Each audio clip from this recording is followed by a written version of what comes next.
வைங்க வைங்க, நீங்க போயிட்டு வந்துடுங்கண்ணா.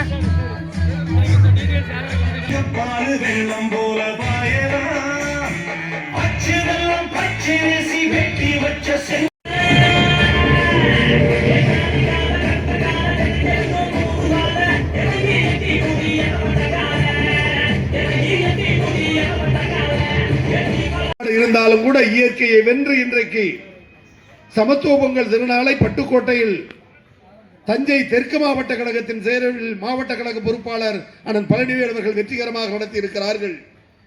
வெற்றிகரமாக நடத்தியிருக்கிறார் என்பதற்கு அடையாளம் நான் இவ்வளவு தூரம் பட்டியல் போட்டு வாசித்த மாவட்டத்துக்குட்பட்ட அனைத்து ஒன்றிய பேரூர் செயலாளர்கள் மற்றும் நிர்வாகிகள் சார்பணி நிர்வாகிகள் கலந்து கொண்டு ஒரு மாவட்டத்தின் பெருமையை தூக்கி நிறுத்தி இருக்கிறார்கள். தெற்கு மாவட்டத்தில் என்று சொன்னால் அது இந்த மாவட்டத்திற்கு கிடைத்த பெருமை, ஒன்றிய நகர செயலாளர்கள் கிடைத்த பெருமை, பேரூர் செயலாளர் கிடைத்த பெருமை. அந்த பெருமைதான் சட்டமன்ற உறுப்பினராக இருக்கிற எங்க அண்ணன்களுக்கும் அமைச்சராக வந்திருக்கிற எனக்கும் இவ்வளவு பெரிய பெருமையை தந்த பெருமை மாவட்ட பொறுப்பாளர் அண்ணன் பழனிவேல் அவர்களுக்கு மனமார்ந்த பாராட்டுகளை வாழ்த்துக்களை தெரிவித்தாக வேண்டும். தலைமை கழகம் ஒரு கருத்து சொன்னால் ஏனோதான என்று எழுதாமல், அல்லது மண்டல பொறுப்பாளர் அண்ணன் நேரு அவர்கள் கருத்து சொன்னால் அது ஏனோதான என்று கருதாமல் அதற்கு மிக முக்கியத்துவம் கொடுத்து அந்த பணிகளை செய்ய வேண்டும் என்பதில் கவனமாக இருக்கிற காரணத்தால் தான் இன்றைய தினம் நம்முடைய மண்டல பொறுப்பாளரோடு நானும் கலந்து கொள்ள வேண்டிய சூழல்.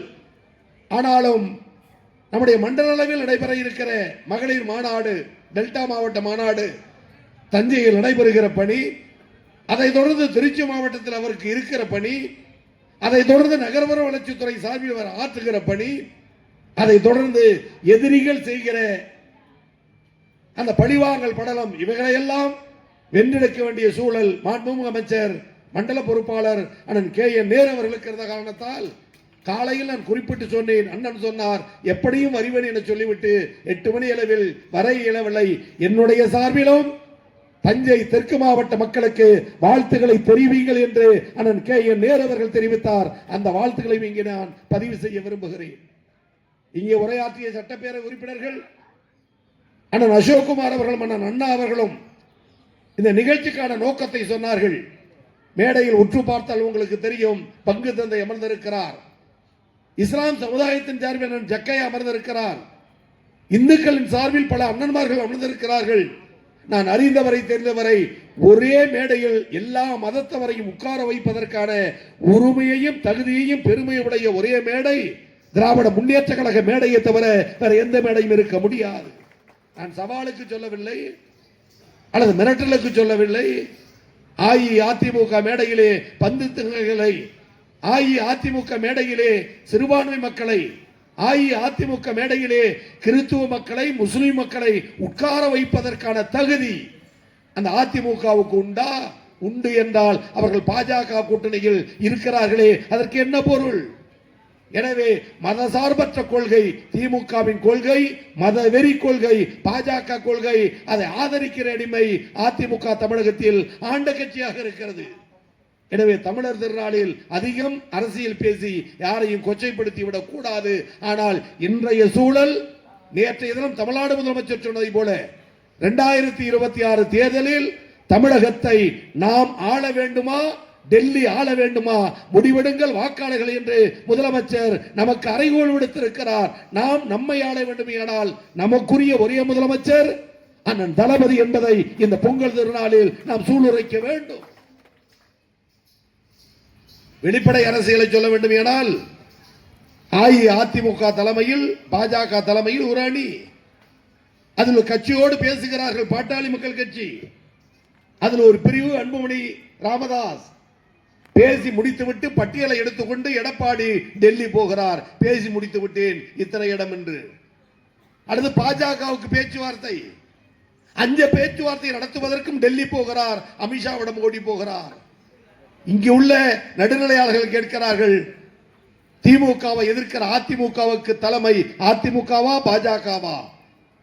திமுகவை எதிர்க்கிற தலைமை தமிழ்நாடா டெல்லியா? இந்த சூழலில் தான் தமிழ்நாடு முதலமைச்சர் கலைஞரை போல் அண்ணாவை போல் ஒற்றை வார்த்தையில் சொல்லியிருக்கிறார், தமிழகத்தை நாம் ஆள வேண்டுமா, டெல்லி ஆள வேண்டுமா, முடிவெடுக்க தேர்தல் 2026 தேர்தல். அடையாளமாய், அண்ணாவின் அடையாளமாய், கலைஞரின் தத்துவத்தை கட்டி காக்க, தமிழர் பெருமையை மீட்டெடுக்க ஒரு அறப்போர் நடக்க இருக்கிறது. அதுதான் ஜனநாயக தேர்தல், ஜனநாயக திருவிழா. இந்த தேர்தலில் வெறும் ஓட்டு கணக்கு மட்டுமல்ல, நம்முடைய வாழ்வுரிமையை மீட்டெடுக்க வேண்டிய கட்டாயம். ஜனவரி மாதம் பிறந்ததிலிருந்து தமிழ்நாட்டு மக்களை மனமகிழ வைக்கிறார் அன்பு தலைவர் அண்ணன் தளபதி அவர்கள். 23 ஆண்டு காலம் செய்யப்பட முடியாத நிலை ஓய்வூதிய திட்டம். போராடியவர்களே சொல்லுகிறார்கள் கிடைக்கும் என்று நம்பவில்லை, ஆனாலும் போராடினோம். எதிர்பாராத மகிழ்ச்சியை எங்களுக்கு தந்திருக்கிறார் தமிழ்நாட்டு முதலமைச்சர் என்று 23 ஆண்டு காலம் அகில இந்தியா முழுவதும் இல்லை என்று சொல்லப்பட்ட ஓய்வூதியத்தை மீண்டும் வழங்கிய ஒரே முதலமைச்சர் இந்தியாவில் நம்முடைய முதலமைச்சர். அன்னைக்கு மொழிப்போர் காவலர், மொழிப்போர் தளபதி அண்ணன் எல் கணேசன் அவருடைய மறைவுக்கு இரங்கல் தெரிவிக்க வந்த பொழுது முதலமைச்சரை சந்தித்த நேரத்தில் சொன்னேன், பென்ஷன் பெற்றவர்கள் மட்டும் மகிழ்ச்சி அடையவில்லை, ஓய்வூதியம் பெற்றவர்கள் மட்டும் மகிழ்ச்சி அடையவில்லை, அந்த ஓய்வூதியம் பெறாத இயற்கையான ஏழை திமுக தொண்டர் கூட அதை மகிழ்ச்சியாக கொண்டாடுகிறான். ஏன் என்று சொன்னால், தீர்க்கப்படாமல் போய்விடுமோ இந்த பிரச்சனை என்று ஏங்கிக் கொண்டிருந்தேன். எனக்கு கிடைக்கவில்லை என்றாலும் பரவாயில்லை, பல ஆசிரியர்களுக்கு, அரசு ஊழியர்களுக்கு இந்த ஓய்வூதியத்தை வழங்கியதன் மூலம் திமுக வெற்றி உறுதி செய்யப்பட்டு விட்டது என்று திமுக தொண்டன் கொண்டாடுகிறான் என்று முதல்வரிடத்தில் சொன்னேன். அதுதான் இயற்கையும் கூட. ஓய்வூதிய திட்டத்தால் நம்மில் எத்தனை பேருக்கு பலன் இல்லை, ஆனால் மகிழ்ந்தோம், கொண்டாடினோம், ஆனந்தமாக ஏற்றுக்கொண்டோம். அதற்கு காரணம் ஒரு அரசாங்கத்தின் மூளை, அரசு ஊழியர்கள், ஆசிரியர்கள், அவர்களையும் நிவர்த்தி செய்த தலைவர் நம்முடைய முதலமைச்சர் அவர்கள். மறுநாள் பார்த்தார், இயற்கையாக பொங்கலுக்கு ஒரு கரும்பு, ஒரு கிலோ அரிசி, ஒரு கிலோ வெல்லம், புடவை, வேஷ்டி, அதோடு சரி. ஆனால் முதலமைச்சர் இவ்வாண்டு ஒவ்வொரு குடும்ப அட்டைக்கும் 3000 ரூபாய். நினைத்து பாருங்கள், ஏழை எளிய மக்கள், குடிசை மக்கள் மகிழுகிறார்கள். நேற்று முதல் திருவிழாவாக கொண்டாடுகிறார்கள். சொல்லி கொடுக்கிற நேரத்தில் அந்த ரேஷன் கடைக்காரர் சொல்லுகிறார், 6 நோட்டு 500 ரூபாய் நோட்டு 3000 முதலமைச்சர் தருகிறார். சொல்லி சொல்லி கொடுக்க சொல்லி இருக்கிறோம். அடுத்து மாணவர்களுக்கு லேப்டாப் கொடுக்கப்படுகிறது. நேற்றைய தினம் உங்கள் கனவு என்ன சொல்லுங்கள் என்று நமது கனவை நிறைவேற்றுவதற்கு ஆவலோடு காத்திருக்கிற ஒரு முதலமைச்சர் தமிழ்நாடு முதலமைச்சர் என்று சொன்னால், இதுக்கு ஈடாக இணையாக எந்த முதலமைச்சரை சொல்ல முடியும்? நான் இன்னும் வெளிப்படையாக சொல்லுவேன், அண்ணா ஆண்டார் ஈராண்டு, தமிழ்நாடு பெயர் மாற்றம், சுயமரியாதை, திருமண சட்டத்திற்கு சட்ட வடிவம், இருமொழி கொள்கை, இந்த 3 கொள்கைக்கு வித்திட்டவர் அறிஞர் அண்ணா. அதை கட்டி காத்தவர் கலைஞர். கலைஞர் ஆட்சிக்கு வந்தார். சமத்துவ திட்டம், பேருந்துகள் பொது உடைமை, வங்கிகள் தேசியமயமாக்கம், பெண்களுக்கான சொத்துரில் சமபங்கு, தீப்பிடி தெரியாத காங்கிரீட் வீடு ஏழை மக்களுக்கு எண்ணற்ற சலுகைகளை, இலவச மின்சாரம், கூட்டுறவு சங்க கடன் ரத்து, இப்படி செய்து கொண்டே வந்தார் அன்பு தலைவர், ஆரோக்கிய தலைவர் கலைஞர் அவர்கள். ஆனால் நம்முடைய அண்ணன் தளபதி அண்ணாவையும் இஞ்சி, தலைவரையும் இஞ்சி, 10 ஆண்டு காலம் படுபாதாளத்தில் தள்ளப்பட்ட தமிழ்நாடு, ஒன்றிய அரசு கையை விரித்துவிட்ட நிலை, நிதி இல்லை என்ற போதிலும் இவ்வளவு கோரிக்கைகளை நிறைவேற்றுகிறார் என்று சொன்னால், ஒரு நிர்வாகத்திறனுடைய ஒரே முதலமைச்சர் இந்தியாவில் நம்முடைய முதலமைச்சர் என்பதை நிரூபித்திருக்கிறார். அந்த முதலமைச்சருடைய ஆட்சி தொடர வேண்டும்.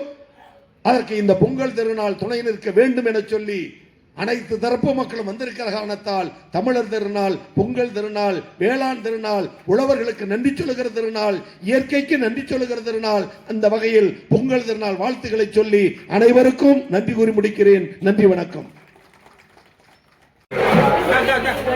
அண்ணா அண்ணா அண்ணா பின்னாடி பாருங்க. வந்துங்கம்மா கொஞ்சம் இங்க வந்துடுறது அண்ணா.